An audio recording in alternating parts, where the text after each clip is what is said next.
Bonjour, je m'appelle Jean-Philippe Naftali Roubin, je suis francophone, né à Paris, dans le 14e arrondissement. J'ai eu la chance de faire Sciences Po à Paris, Dauphine, de passer mon diplôme d'avocat. Et puis à l'âge de 26 ans, j'ai eu la chance de venir en Israël et de me marier, de fonder une famille, d'avoir certains échecs et après certaines réussites. Nous voudrions parler aujourd'hui de Jérusalem, de l'actualité sous un angle un petit peu différent, qui est plus profond, qui va au-delà de l'anxiété, du flot d'informations, de la répétition des clichés, et qui va essayer de dépasser un petit peu, bien que ce soit important, la lutte contre l'antisémitisme ou le fait que nous nous révoltons contre le terrorisme. Tout ça est tout à fait légitime. Mais on va essayer de voir si on peut procéder, comme le disent certains, à un changement de paradigme, une nouvelle façon de penser, qui est en fait beaucoup plus profonde et qui va donner un sens bien meilleur à notre vie.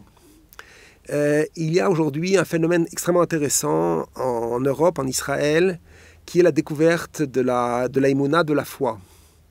Il y a quelques mois, sont venus en Israël Madame Metsola, qui est la présidente du Parlement européen. Elle est italienne d'origine, elle a été invitée par la Knesset. Elle a fait un discours qui est extrêmement intéressant, dans lequel elle a remarqué que le peuple d'Israël, au-delà de la défense de la lutte contre l'antisémitisme et du fait qu'il faut préserver les synagogues, les Bate Knesset, qui sont des endroits de foi, des endroits de prière, elle a reconnu que le peuple d'Israël avait un rôle particulier, parce que c'est un peuple qui ne désespérait jamais, qui avait toujours la foi, qui avait toujours l'espoir. Elle a reconnu les valeurs de solidarité. Le fait que nous avons une capacité de traverser l'histoire, de traverser les crises, de traverser les oppressions. Nous avons une ténacité qu'elle a reconnue, malgré l'absence de structure géopolitique. Et elle a demandé en quelque sorte qu'Israël conduise un processus de paix mondiale et guide le monde pour accéder à la paix. Ce qui est extrêmement intéressant, c'est une preuve de modestie venant d'une présidente de Parlement européen. Et donc ils reconnaissent la spécificité du peuple d'Israël. Et également, ils veulent en quelque sorte s'associer à nous. C'est-à-dire que ils veulent que d'un côté, eux, les Européens ont leur bagage historique et Israël a le sens de la survie, le savoir-faire pour surmonter les épreuves. Et aujourd'hui, il y a une demande de la part des plus grands dirigeants européens d'apprendre la spiritualité, d'apprendre les valeurs, des vraies valeurs, des valeurs qui sont concrètes en fait des mitzvot, des juifs, du peuple juif. Et cette visite a été également accompagnée par une autre visite, celle de Madame von der Leyen, qui est présidente de la Commission européenne, qui est venue également recevoir un doctorat honorifique à l'université de Ben Gurion. Et elle a également dit des choses extrêmement intéressantes, à savoir que l'Europe aujourd'hui, l'Europe c'est le Talmud, c'est le sens juif de la responsabilité personnelle, c'est la solidarité. Et ce sont des paroles qui sont extrêmement intéressantes dans la mesure où nous savons que le Talmud a été brûlé en Europe il y a 500 ans, il y a 1000 ans. Et de dire que le Talmud fait partie de l'Europe et fait partie de la tradition européenne, de reconnaître la valeur de la sagesse juive, à l'exemple par exemple de la Corée. La Corée, des chercheurs coréens ont découvert le Talmud et ils ont décidé de le traduire en coréen. Et le livre du Talmud, donc la Gemara, est disponible en Corée dans les universités et dans les familles, et en particulier les paraboles. Le Rav Shalom Arush explique ce point dans son livre qui s'appelle c'est pas le jardin de la sagesse, en anglais c'est The Garden of Knowledge, Etz Hadat. Il explique donc qu'il y a une spécificité juive, il y a une sagesse juive qui est aujourd'hui reconnue par les non-juifs. Il y a une demande de la part des non-juifs de recevoir l'enseignement qui est universel, l'enseignement de la foi, l'enseignement de la prière, de la Emouna, et également l'enseignement des Shiva Mitzvot Bnei-Noach, des 7 mitzvot qui sont particulières, qui sont spécifiques aux non-juifs. Et la présidente de la Commission européenne a demandé donc, dans son discours à l'université de Ben Gurion que le peuple juif, de la même façon qu'il a été une lumière pour les nations dans le passé, dans les centenaires écoulés, dans les centaines d'années passées, qu'il le soit également pour les centaines d'années à venir. Et c'est extrêmement encourageant, mais il faut également relever le défi. C'est-à-dire qu'il faut aujourd'hui se dire, c'est ça qu'on attend de nous. On attend des Juifs, non pas tant des réussites professionnelles, des réussites éventuellement académiques. On attend un enseignement spirituel. Le monde attend de nous des valeurs concrètes. Dans certains points, on va parler de manière très très nuancée. Il y a le monde occidental ou le monde non juif est arrivé à une impasse. Et l'exemple du corona, c'est de montrer que des systèmes nucléaires extrêmement puissants, des systèmes économiques, technologiques, académiques, des réussites exceptionnelles, mondiales, d'envergure phénoménale dans l'histoire, sont impuissantes en fait à garantir la pérennité de l'humanité. C'est-à-dire que malgré ces réussites, malgré une très très grande abondance au niveau économique, des grandes réussites technologiques, malgré tous ces aspects ou une très grande avancée scientifique, eh bien le monde a été paralysé pendant presque 2 années. Et donc ça veut dire qu'en fait la solution aujourd'hui n'est pas dans ces succès matériels. Il faut rechercher ailleurs, puisque là on est arrivé dans les succès matériels les plus extraordinaires. Et ça n'a servi à rien. Les écoles étaient fermées, les gens restaient chez soi, nous étions déprimés, on ne pouvait pas étudier, on ne pouvait pas travailler, on ne pouvait pas se rencontrer. Et pourtant, il y avait toutes ces réussites. Et malheureusement, on a tendance, on va parler de manière très très nuancée, mais on refait certaines erreurs également aujourd'hui. C'est-à-dire que quand vous regardez la guerre entre l'Ukraine et la Russie, et le fait, eh bien, on utilise la force de manière... Alors, on n'est pas là pour prendre parti, pour dire que l'un a raison et l'autre a tort. On est pour rechercher la vérité et faire une sorte d'introspection, de se regarder, d'examiner nos actions. Et on voit qu'on a utilisé toutes les sanctions possibles, les sanctions économiques, les sanctions diplomatiques.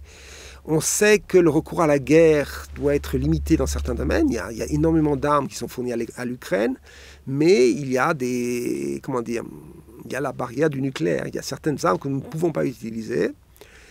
Et donc, il y a des dérapages. Et il y a encore une fois certains discours qui font une dichotomie en disant il y a une dictature d'un côté, il y a une démocratie de l'autre, et c'est une guerre de la démocratie contre la dictature. Et en fait, nous adoptons, nous les démocraties, des attitudes dictatoriales. C'est-à-dire que, par exemple, si vous regardez sur YouTube, sur les médias sociaux, le fait qu'on ait enlevé tous les contenus qui font référence à la Russie ou qui sont publiés par la Russie, c'est une action qui est dictatoriale et qui est mondiale. C'est-à-dire qu'on va dire comme ça. Dans une démocratie, en fait, l'information est libre. Il y a certaines limites, mais l'information est libre. Nous sommes censés représenter la démocratie. À partir du moment où nous interdisons un discours, en fait, nous interdisons à certains pays de publier leur information de manière systématique, nous mettons en place une dictature. Et cette dictature, elle est mise en place donc, par les démocraties et elle est mise en place à l'échelle mondiale. Donc, en fait, nous refaisons les mêmes erreurs d'une autre façon. C'est-à-dire que nous venons avec nos valeurs, nous venons avec nos principes, nous venons avec notre moralité, et nous faisons des erreurs colossales. Donc, il faut essayer de réfléchir autrement, de voir qu'il y a peut-être les valeurs humaines sont soumises à des intérêts, donc elles sont imparfaites. Et nous pouvons donc justifier, par des valeurs humaines, certains comportements qui sont à l'opposé des valeurs que nous défendons. C'est-à-dire que nous défendons la liberté et nous faisons une dictature de l'information.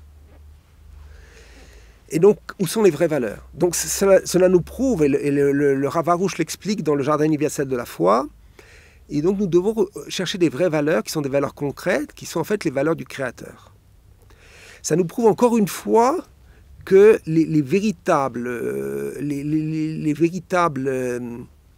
bases civilisationnelles, les bases de moralité sont des bases qui sont dans la Bible, ce sont des principes qui sont dans la Bible. Nous sommes des êtres imparfaits, nous sommes soumis à notre mauvais penchant, et la réalité le prouve. Et je vais vous dire franchement, pour moi c'est très difficile de dire des choses comme ça, parce que je suis un chassid de Breslev, et les Breslev, ils ne voient que le positif, et nous ne faisons aucune critique, et il faut encourager tout le monde. D'un autre côté, il y a la vérité, et il faut se ressaisir, aujourd'hui, on doit se remettre en cause. Il y a un appel pour aller au fond des choses. Il y a un appel pour découvrir la spiritualité, découvrir la foi, découvrir la prière, voir que l'homme laissé à lui-même peut justifier les pires iniquités, les pires inégalités. Et il faut le voir. Et j'ai regardé hier des analyses d'experts géopolitiques français. Ces éléments ne figurent pas dans ces analyses, bien qu'il y a 6-7 mois, il y avait l'aspect spirituel était développé. Et pour l'instant, mais dans les dernières analyses, on a un petit peu... l'aspect spirituel n'est pas évoqué tellement. Et de manière paradoxale, nous ne voyons pas aujourd'hui cette dictature de l'information. Ces dérapages, en fait. Nous ne voyons pas véritablement l'impasse. Il est possible qu'au niveau des dirigeants, l'appel à Israël de faire la paix mondiale montre qu'il y a une reconnaissance de ces impasses. Et parce qu'on voit que les sanctions en fait, sont relativement inefficaces. Et donc probablement la solution est ailleurs. Mais le dérapage au niveau de l'information n'est peut-être pas perçu. Et on va le dire de manière très modeste. Pour voir la vérité, il faut prier le Créateur. C'est-à-dire qu'on ne peut pas voir la vérité sans avoir la foi, sans se tenir tous les jours devant le Créateur. Et c'est en fait le Créateur qui est les tzadikim, et donc le Rav Shalom Arush, le Rabbi Nachman de Breslev, qui nous enseignent, qui nous permettent de voir la vérité. Et la preuve, c'est qu'aujourd'hui, nous ne voyons pas cette vérité. Nous ne voyons pas cette dictature de l'information. C'est-à-dire que ce n'est pas quelque chose qui nous scandalise. Et la seule façon de le voir, c'est de se rattacher par la prière personnelle tous les jours au Créateur, et de se rattacher. On ne peut pas avoir la vérité sans être rattaché aux grands tzadikim, au Rav Shalom Arush et à d'autres tzadikim. On ne peut pas avoir la vérité. Et la preuve, c'est que nous ne voyons pas la vérité. Donc, alors maintenant, encore une fois, on ne le dit pas, tout le monde peut réussir, et là, c'est extrêmement simple. Il y a des livres, le Jardin de la foi, le Jardin universel de la foi, Chok Emunah, il y a des cours sur le site Joie de vivre, il y a des cours sur le site Breslev Israël, sur les livres fondamentaux, en français également, sur les livres fondamentaux de Rav Shalom Arush. En apprenant ces livres, en les appliquant, en fait, nous nous rattachons à la conscience du tzaddik, à la connaissance du tzaddik, nous nous rattachons au tzaddik, nous verrons la vérité, nous serons face aux épreuves, nous ne serons pas dans l'anxiété, dans la tristesse, dans la détresse morale, nous ne serons pas en dépression, parce que... Et tout ça est accessible. C'est-à-dire que c'est très démocratique. C'est-à-dire que le Breslev est très démocratique. Et il y a des livres, ça coûte environ une quinzaine d'euros. On peut les commander, c'est envoyé par la poste. On peut même les décharger, les downloader sur Amazon. Tout est disponible. Vous avez des articles, vous avez des vidéos. Vous avez donc des livres qui ont été traduits en français, peut-être une quinzaine de livres. Tout est là pour nous, pour vous. Et nous pouvons nous rattacher à cette vérité, apprendre ces méthodes pour faire face aux épreuves de la vie et réussir, être joyeux, avoir de l'amour de son prochain, être serein, avoir confiance.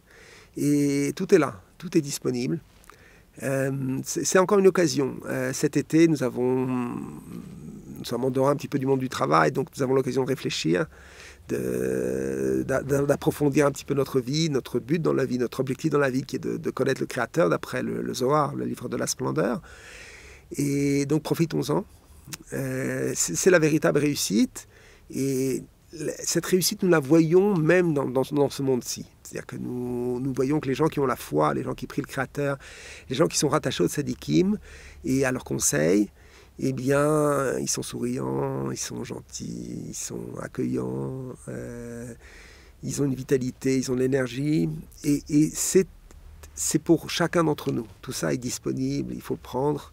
Donc nous invitons à en profiter, à rentrer sur les sites, vous abonner au WhatsApp, Facebook et compagnie, et d'apprendre les livres, d'écouter les cours, en tout cas, et de vous rattacher à la vérité, à la Emouna, et de réussir. À bientôt, bon courage.